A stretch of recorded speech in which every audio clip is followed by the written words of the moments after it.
Assalamualaikum warahmatullahi wabarakatuh. Apa kabar Bapak Ibu semuanya?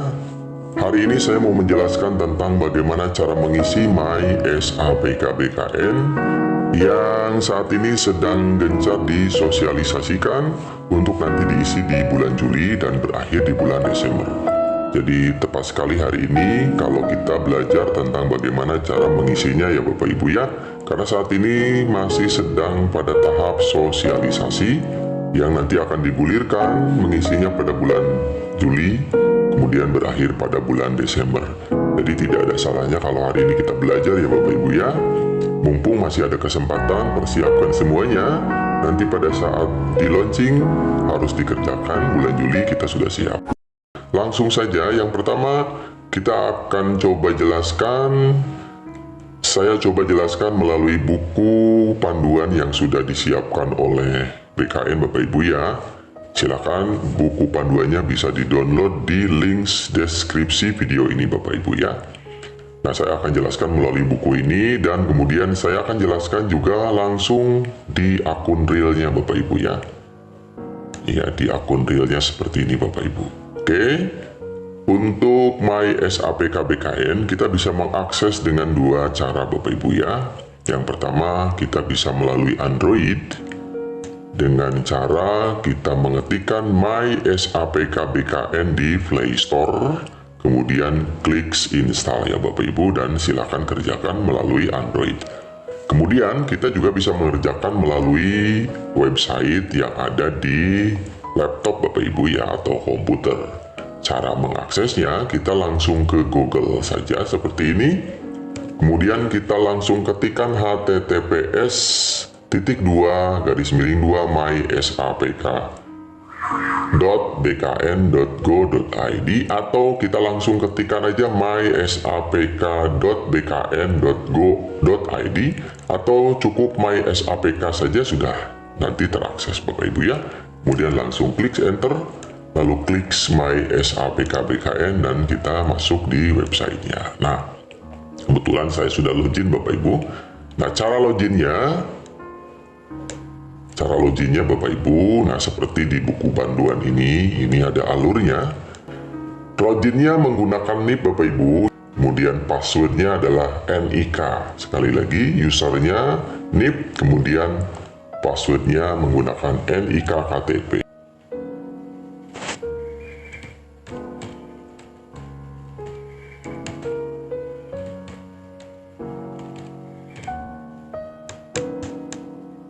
Ya, kemudian kita klik,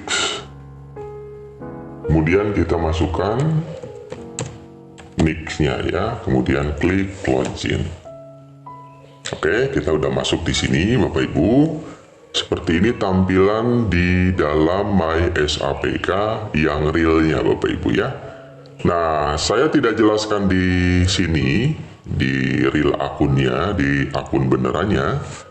Karena ini belum bisa diakses Bapak Ibu, kita coba ya. Nah, ini, mohon maaf saat ini layanan pemutakhiran data mandiri belum bisa dibuka. Ya, jadi karena memang boleh dikerjakan mulai bulan Juli. Jadi saat ini masih tahap sosialisasi Bapak Ibu ya. Jadi saya akan jelaskan melalui buku panduan. Karena akan sangat mirip ya, karena buku panduannya diberikan oleh BKN ya. Oke, satu persatu saya akan jelaskan Bapak Ibu. Tadi cara loginnya sudah, kemudian berikutnya kita akan ke cara pengisian data-data yang ada di sini Bapak Ibu ya.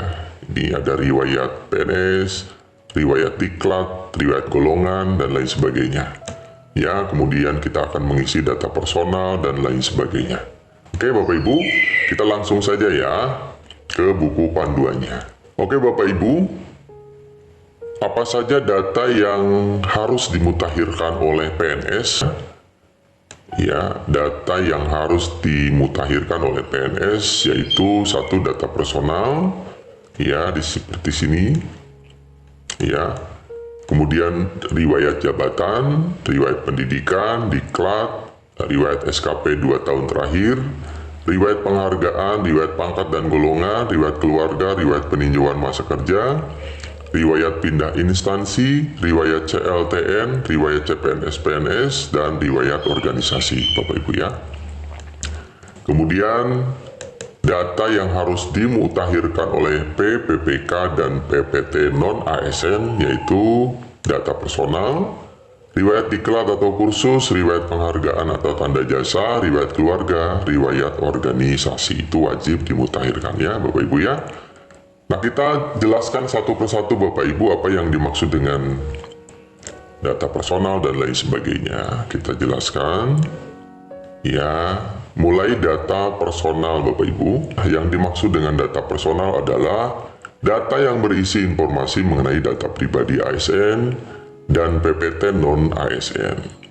Terus elemen data yang harus diisikan yaitu satu NIP baru, kemudian NIK, nomor induk KTP ya Bapak Ibu ya, nomor induk kependudukan ya Bapak Ibu, nama, gelar depan, gelar belakang, jenis kelamin, tempat lahir, tanggal lahir, agama, email Bapak Ibu, siapkan dari sekarang kalau belum punya, nomor HP, kalau lupa lagi diingat-ingat emailnya karena harus memasukkan email, kemudian nomor HP, nomor telepon, nomor HP adalah nomor handphone, nomor telepon adalah nomor telepon duduk, kalau nggak punya nggak usah diisi, lalu kemudian nomor NPWP, nomor BPJS ya. Nomor BPJS ada di kartu BPJS Bapak Ibu. Nah, kemudian berkas apa sih yang harus diunggah ke aplikasi ya, ke websitenya, yaitu KTP ya. KTP saja Bapak Ibu untuk data personal yang harus diunggah adalah KTP. NPWP nomor NPWP BPJS nggak usah ya, jadi cuma KTP. Oke, berikutnya masuk pada riwayat jabatan. Nah, seperti yang di akun realnya Bapak Ibu, riwayat jabatan ini ya. Nah, ini cara ngisinya bagaimana. Riwayat jabatan adalah data yang berisi informasi riwayat jabatan yang pernah diampu PNS berdasarkan tugas, fungsi, tanggung jawab, dan wewenang dalam sebuah jabatan ASN berdasarkan surat keputusan pengangkatan jabatan ASN. Elemen data yang harus dikerjakan, harus diisi adalah jenis jabatan, jenis nama jabatan, TMT eselon, dan TMT jabatan. Bapak Ibu, ini bagi PNS yang pernah menjabat atau sedang menjabat ya Bapak Ibu ya. Nah, jadi nanti yang harus diunggah ke websitenya adalah SK-nya, surat keputusan pengangkatan dalam jabatan. Jadi siapkan SK jabatannya, lalu kemudian baru diisi karena data-data ini itu ada di SK-nya Bapak Ibu ya. Sekaligus nanti diunggah atau diupload. Begitu ya Bapak Ibu ya. Berikutnya riwayat pendidikan seperti apa? Di sini ada ya. Ini tinggal klik nanti kemudian isikan dan uploadkan ya. Riwayat pendidikan adalah data yang berisi informasi riwayat kualifikasi pendidikan formal PNS dari jenjang paling tinggi sampai jenjang paling rendah yang diselenggarakan di sekolah, universitas, institusi. Kemudian, elemen data yang dibutuhkan adalah tingkat pendidikan, nama program, tahun lulus, tanggal lulus, nomor ijazah, nama sekolah. Untuk nama program mungkin untuk perguruan tinggi ya Bapak Ibu ya. Jadi Bapak Ibu silakan persiapkan dulu berkas-berkas yang harus diuploadkan, yaitu ijazah Bapak Ibu ya. Ini di sini yang harus diuploadkan adalah ijazah ya. Ijazah kelulusan dari sekolah, universitas, institusi dari mulai SD sampai perguruan tinggi ya, sampai S3. Siapkan dulu itu, baru nanti isikan datanya dari ijazah itu. Oke Bapak Ibu, seperti itu. Berikutnya riwayat diklat. Nah, riwayat diklat itu ada di sini ini Bapak Ibu. Nah, riwayat diklat adalah data yang berisi informasi riwayat pengembangan kompetensi yang pernah diikuti PNS melalui diklat struktural, diklat teknik fungsional, seminar atau workshop, magang, dan sejenisnya. Nah, yang dimaksud dengan diklat struktural adalah diklat struktural merupakan diklat yang dilakukan guna memberikan wawasan pengetahuan, keahlian, keterampilan, sikap, serta perilaku dalam bidang kepemimpinan aparatur yang bertujuan untuk mencapai persyaratan kompetensi kepemimpinan dalam jenjang jabatan struktural tertentu. Nah, jadi ini bagi PNS yang pernah menjabat atau sedang menjabat. Tentu ada sertifikat diklatnya Bapak Ibu. Ini yang disebut dengan diklat struktural. Jadi jangan salah memasukkan Bapak Ibu ya. Contoh misalnya diklat PIM tingkat 4. Berikutnya diklat teknis ya. Diklat teknis merupakan diklat yang dilaksanakan untuk memenuhi persyaratan kompetensi teknis yang diperlukan untuk pelaksanaan tugas PNS. Jadi ini adalah untuk tenaga-tenaga teknis Bapak Ibu dan pernah mengikuti diklat ya. Contohnya adalah diklat pengadaan barang dan jasa pemerintahan. Berikutnya ada diklat fungsional ya. Ini seperti guru mungkin punya sertifikat diklat fungsional ya biasanya ya. Diklat fungsional merupakan jenis diklat pegawai negeri sipil yang dilaksanakan untuk mencapai persyaratan kompetensi sesuai dengan jenis dan jenjang jabatan fungsional masing-masing. Contohnya di sini adalah diklat TOT perencanaan peningkatan kinerja ya. Jadi yang termasuk PNS fungsional, dia akan memiliki atau mengikuti diklat-diklat fungsional ya Bapak Ibu ya. Kemudian elemen data yang dibutuhkannya adalah jenis diklat. Nah ini makanya kita harus paham jenis diklat yang termasuk apa, jenis diklat yang kita ikuti itu. Ada diklat struktural itu bagi pejabat-pejabat ya. Lalu diklat teknis ya, teknis itu seperti PNS-PNS yang di bidang teknis. Kemudian diklat fungsional adalah PNS fungsional ya biasanya. Kemudian nomor diklat kursus itu semua ada di sertifikat Bapak Ibu. Tanggal mulai dan tanggal selesai, tahun SK, jenis latihan, durasi, institusi penyelenggara. Jadi jenis latihan itu juga tertera di sana apa jenis latihan yang kita ikuti ada di sertifikat ya. Durasi itu jumlah jamnya. Kemudian institusi penyelenggara adalah yang menyelenggarakannya. Yang harus diunggah pada data personal ini yaitu sertifikat pendidik, pelatihan, kursus, dan seminar itu ya. Jadi sertifikatnya harus di-uploadkan. Berikutnya riwayat kursus ya. Data yang berisi informasi riwayat pengembangan kompetensi yang pernah diikuti PNS meliputi seminar, kursus, atau pembelajaran pengetahuan keterampilan atau penataran Bapak Ibu ya. Jadi diklat dengan kursus berbeda Bapak Ibu. Nah, jadi kursus itu berkaitan dengan pengembangan kompetensi ya yang pernah diikuti oleh kita ya. Pengembangan kompetensi misalnya pelatihan apa dan lain sebagainya. Data yang harus dimasukkan adalah jenis diklatnya atau kursus mungkin masuk ke sana ke atas tadi ya. Jenisnya hanya itu 3. Lalu nomor diklat atau kursusnya, tanggal mulai, tanggal selesai, tahun SK, jenis latihan, durasi, institusi penyelenggara. Ini hampir sama dengan yang tadi ya.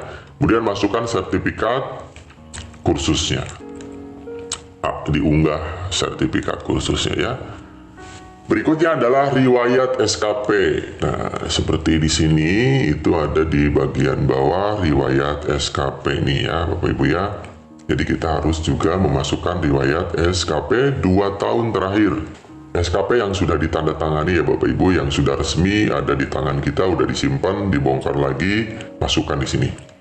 Jadi data yang berisi informasi riwayat penilaian prestasi kerja selama 2 tahun terakhir yang dilakukan berdasarkan perencanaan kinerja pada tingkat individu dan tingkat unit atau organisasi dengan memperhatikan target, capaian, hasil, dan manfaat yang dicapai, serta perilaku PNS.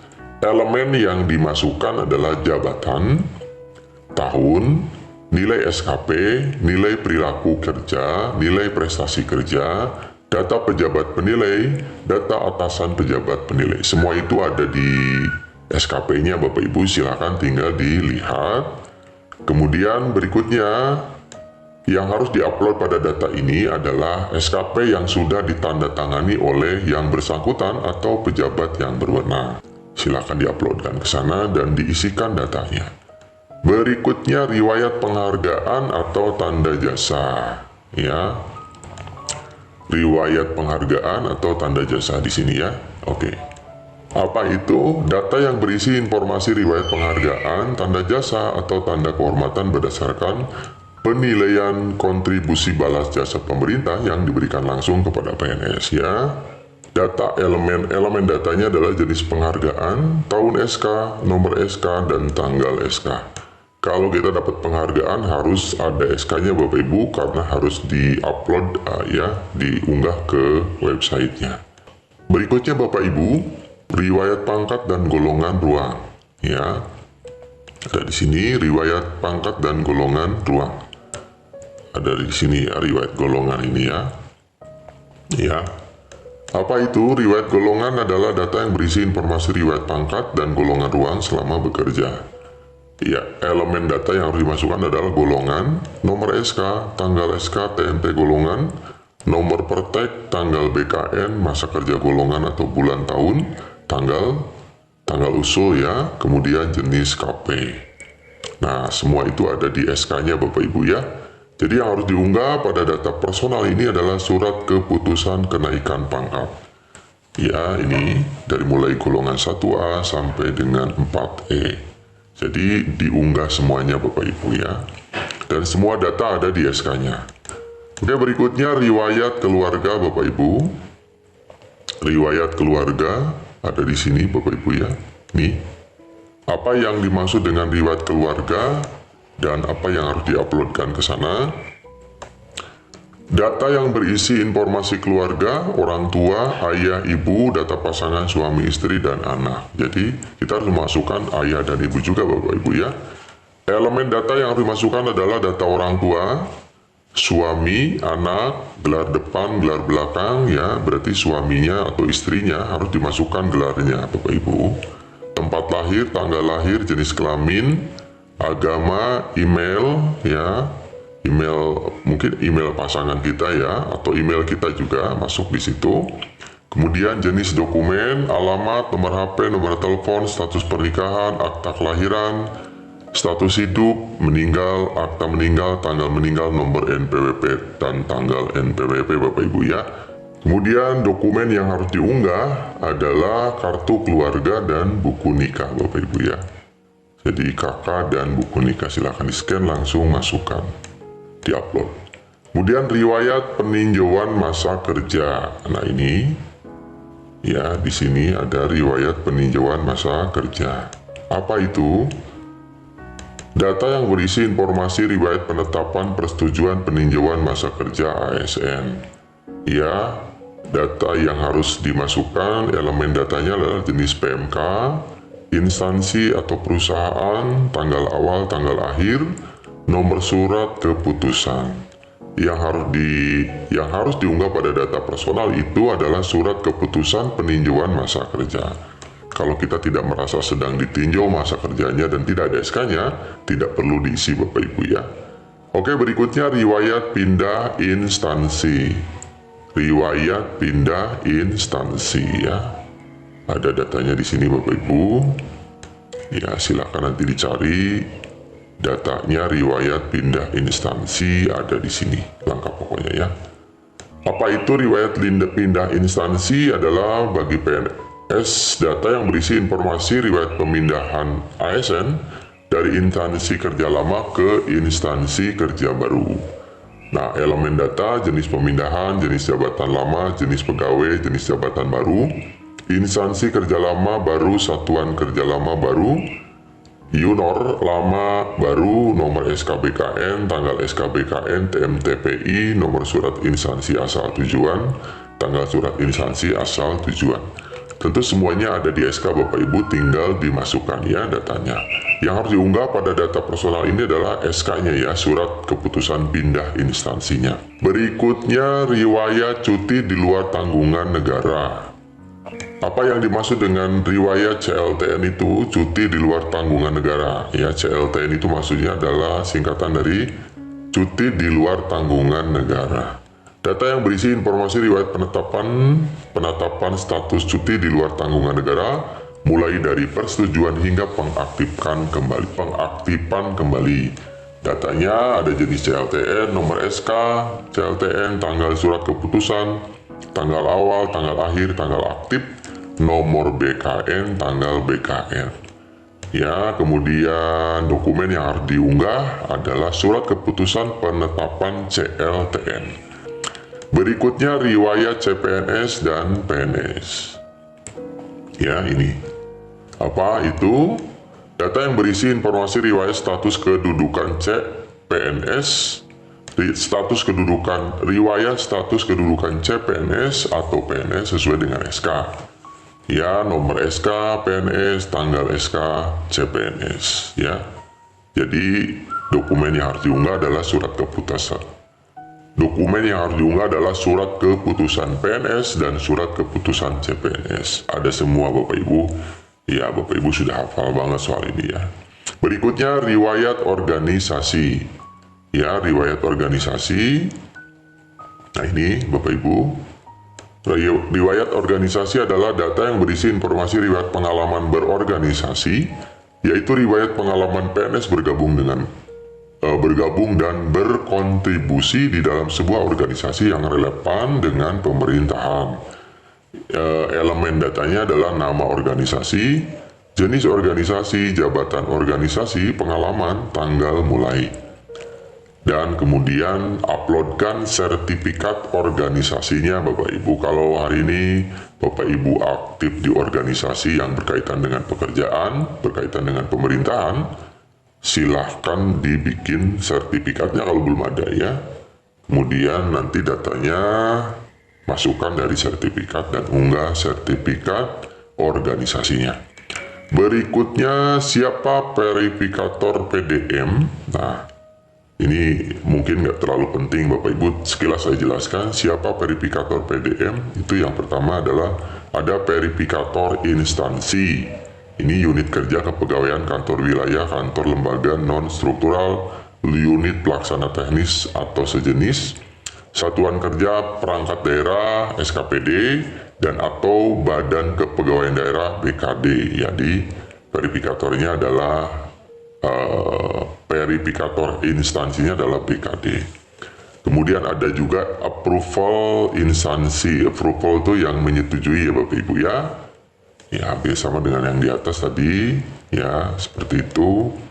Kemudian ada terakhir verifikator dan approval BKN. Setelah masuk di tahapan tadi di bawah, kemudian langsung ke BKN. Di sana ada dua-duanya ya Bapak Ibu, ada verifikator dan approval ya. Nah Bapak Ibu, kemudian jika kita dulu pernah memiliki akun MySAPK dan sekarang kita mau login tapi lupa password, ini ada caranya Bapak Ibu ya. Ini jika kita lupa password, ini ada alurnya seperti ini ya. Kita masuk, kemudian membuka aplikasi MySAPK, lalu kemudian kalau lupa kita melakukan lupa password. Nih diklik di bawah seperti ini nih, kita masuk. Kalau kita lupa password, kita